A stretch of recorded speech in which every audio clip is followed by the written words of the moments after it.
अस्सलाम वालेकुम नाजरीन, मैं हूं हसन न्याजी। आप देख रहे हैं मेरा फेसबुक पेज और यूट्यूब चैनल।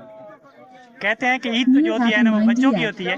तो प्यारी सी बच्ची है, वो मैचिंग देखें, बच्ची देखें माशाल्लाह, और मैचिंग देखें, पर्स देखें माशाल्लाह, ये ड्रेसिंग कितनी प्यारी मैचिंग है। तो इसलिए जो कहते थे ईद किसकी होती है, बच्चों की। क्या नाम है बेटा, कितने सेकंड नाम बता? क्या नाम है? वालिद बता रहे हैं ज़ारा नाम है, लेकिन बच्ची शर्मा रही है। तो चोटियां भी बड़ी प्यारी बनाई हुई हैं नाजरीन।